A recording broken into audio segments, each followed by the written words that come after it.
Hello, and welcome back to another amazing episode of Basically Ella, where I teach you how not to be basic. But today we're doing something a little bit different. We are actually going to do like a whole 10-minute face because I do get questions. People like, I don't have a lot of time to get ready in the morning. Yeah, should we get started? I think we should. So, what's first, you always want to have a nice clean face. You know, cleaner the better. We don't want to pack things onto a dirty face. Then moisturize. I've already done that as well. I'm going to spray myself with a spray. Now, you'd want to vary this to your. Oh, I don't know why my voice just did that. That was crazy. You want to choose a spray that fits your skin tone. Since I have a very oily skin, this is an oil controlling spray. And then same with a primer as well. I use a primer that's going to help control oils because I have a very oily skin. Where the flip did that go? Back. That was amazing. All right. And then we're just going to put that all over. I'm going to focus it mainly in the center of my face because that's where I have my most oils. And then we want to put that on so that we have our makeup stay in place throughout the day. Now, some people don't have to use a primer. I'm a big advocate on if you don't need it on your face, then don't apply it on there. So if your makeup lasts throughout the day and you don't have issues with pores or makeup moving, then you don't need that primer. It's just silly to add another layer or another step. But I do because I have oily skin. If I don't do that, I'll have no makeup down the center of my face. All right.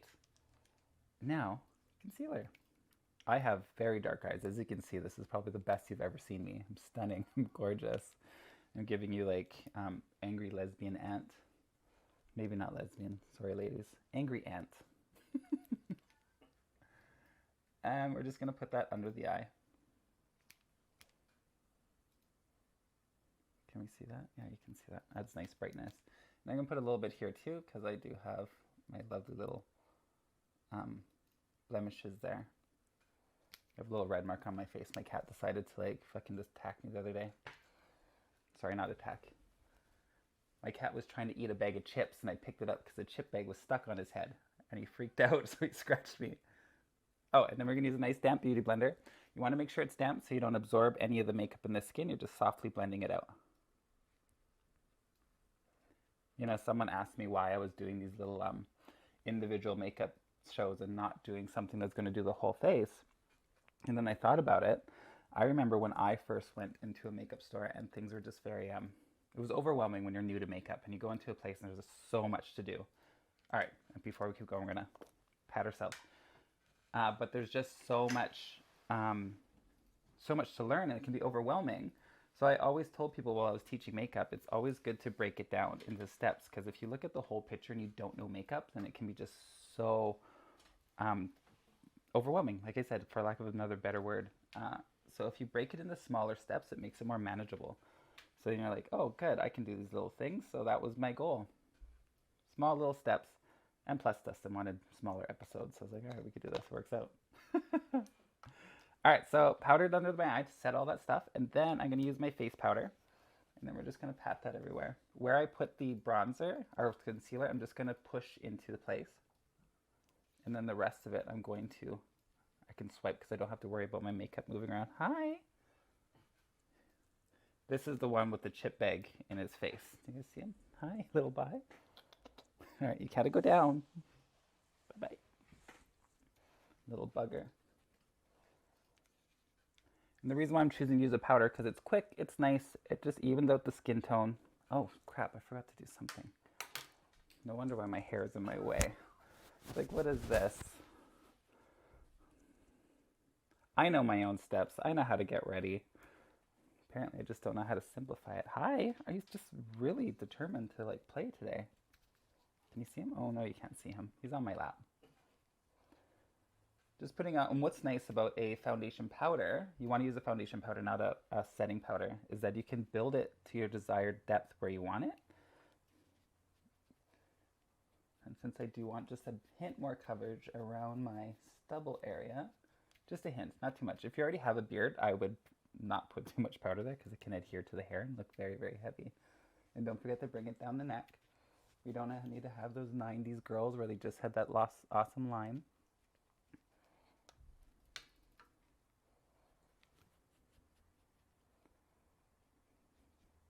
Stunning, beautiful, even. Got it? All right, and then going with bronzer because we need to like put some life back into our skin because we've taken it all away. We're going to go more in depth bronzer and things like that in the future, but we just want to lightly go around the perimeter of the face. I'm just going to bring a little bit of glow back in the skin. And then if you are a boy or a gender neutral person that's just getting in the makeup, a lot of people like to keep it matte because it doesn't add that little synthetic shine.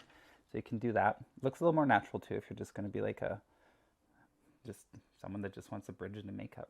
I don't know the terms to use for this. I'm just like boy or girl, but things need to be non-genderized because I fight that battle. And here I am falling into that little trap of being like, if you're a boy and you want to use matte, it's shameful. But matte's easier to just make it look more like a soft and natural look. So we're just going to put that all over the cheek. Not too heavy. And then just a hint below, a hint of it, not too much. And then whatever's left, I'm going to lightly go across of the nose. Because we don't want to look sun-kissed, or sorry, we want to look sun-kissed and not sunburned.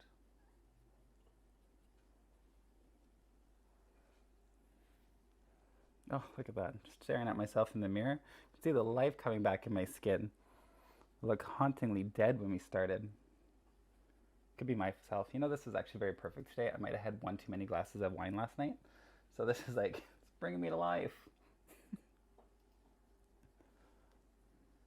Okay, there we go. See? Simple, easy, done. And then, you don't have to do a lot on the eyes, but since I do have deeper darkness, deeper pigmentation on my eye, I'm just going to use a very soft cream eyeshadow that's going to dry matte just to balance out the tone. And I'm going to bring that right up to my brow bone. As you can see, it's very light. I'm not putting a lot of it on because I don't want it to be too heavy. Can you even tell the difference? Whichever camera we're going for.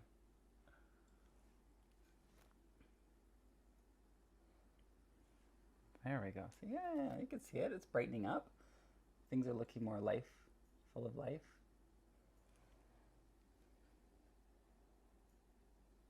Also, my apartment got like insanely hot the last 10 minutes. Like, trying to mattify my face, but my natural shine's already trying to come through. See, super easy. It's actually amazing how much just that little few steps already made my skin just look so much more even and so much more vibrant. Just quick and easy steps to do.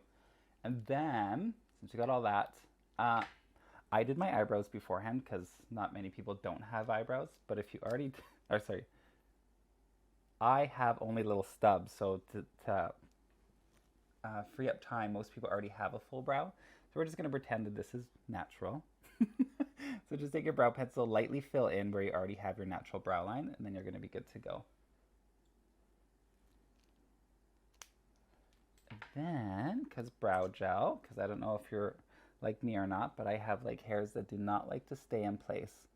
So I'll just throw some brow gel just with the few hairs that I do have so they line up and go the right way that I want it to go. Lovely, lovely, stunning. Then when I'm doing this, I like to use a brown mascara. You can use black if you want, but for the person that's just trying into makeup, a lot of time brown is safe for them. You can do that. Just a tiny bit of definition to the lids. Not a lot, just quick and simple. And then a nice little colored balm, because even though people like to use natural colors, you still want to hint the color.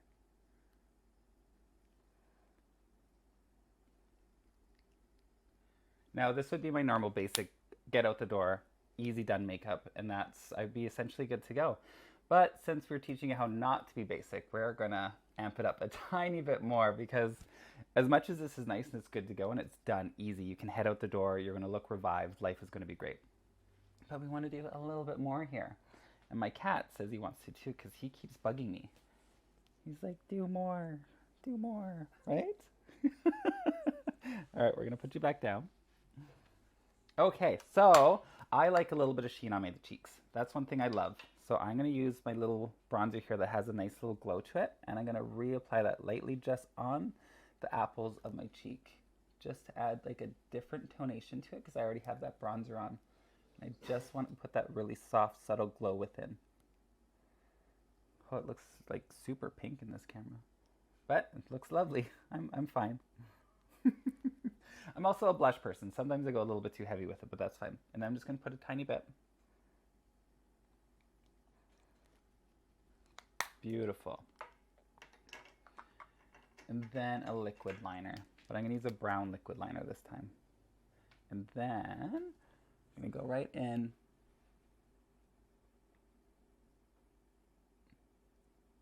Liner always like makes me slightly hold my breath because I just like don't know why I feel like that's going to make it go on better. But I'm not going to give myself a wing. I'm just going to square off the corner because that's all I want is just a hint of that darkened lash line. And if you want to learn more about liner, I hope, well, I guess you are if you're subscribed, or you're only watching through the week trial, you need to subscribe because there's going to be a liner class coming up soon. As well as like going through blush and contour. Can you see that? Am I blocking the camera? Third, fifth window, fourth window, breaking the fifth realm. Really should learn that phrase. I do it all the time. So when I say that I'm just cornering off the liner, I'm just like, instead of like creating like a thin point and a thin point and then getting thicker on the top, you like do your liner and just create like a little square at the end. It's kind of like a tiny baby wing, but it's not really because we're squaring it off. Does that make sense? We're going to go in depth one day. You just keep watching. As you can see, just adds a little bit of fullness to the lash line, which is great. Then, well, look, it's not finished without some eyeshadow. So we're using this, which right now is my current 4 favorite shadows. I'm just going to take a little bit of this light color right on my lid. Once again, adding a little bit of brightness on the lid area. Has a little bit of a sheen to it. Do you guys want to have a class on brushes too? I find like these are very important and they can go in very in depth about the different kind of brushes and what they do.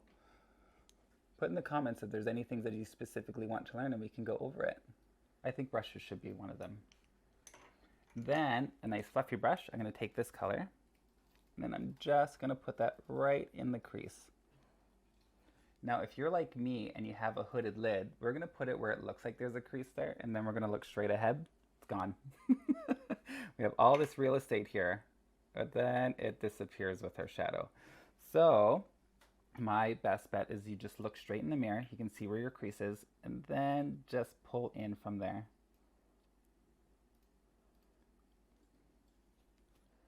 You can see this nice soft brown is just going to put the slightest definition in your lid. Not a lot. See, look at that, lovely. And that's just those 2 colors. Only 2 colors I'm really going to use today.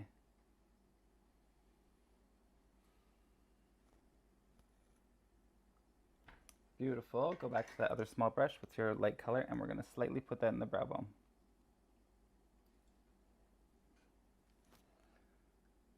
I feel like we should go over like highlighting and contour rules one day too for how to bring forward features and bring it back. That's coming up too. Pay attention.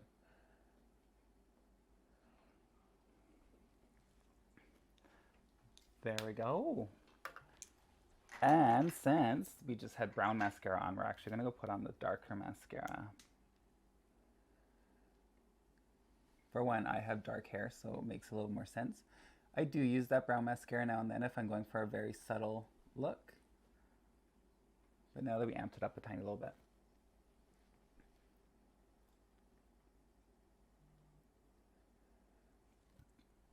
There we go. And then I'm going to put a hint on my bottom lash. Just a hint of it. There we go, lovely. See, it changes everything up. You can only slightly see the bags under my eyes now. And because we want a hint more lip color, I'm going to use a slightly brighter gloss. I think corals work for everyone. I know that we're bridging into winter now and everyone's like, we need to go to mauves, but screw that. There's no rules in makeup. There's guidelines you can follow. But when someone tells you that this is a summer color, you're like, so who cares? It looks great on me. Don't have to wear it. Don't have to not wear it because it's winter. And I love gloss. Who doesn't love gloss? We put this lovely little monitor here for me to see what's going on, but I catch myself staring at myself when I should be speaking to you all. It's beneficial, I agree, so I could see it, but you're my audience. I can look at myself all day long. All right, well, this is like a quick basic look. We can take our little headband down. And then, you know, you're good to CD. Just kidding. You're good to have a good time. Hopefully that made sense. If you have any questions, write them in the comment section, and I'm more than happy to answer them.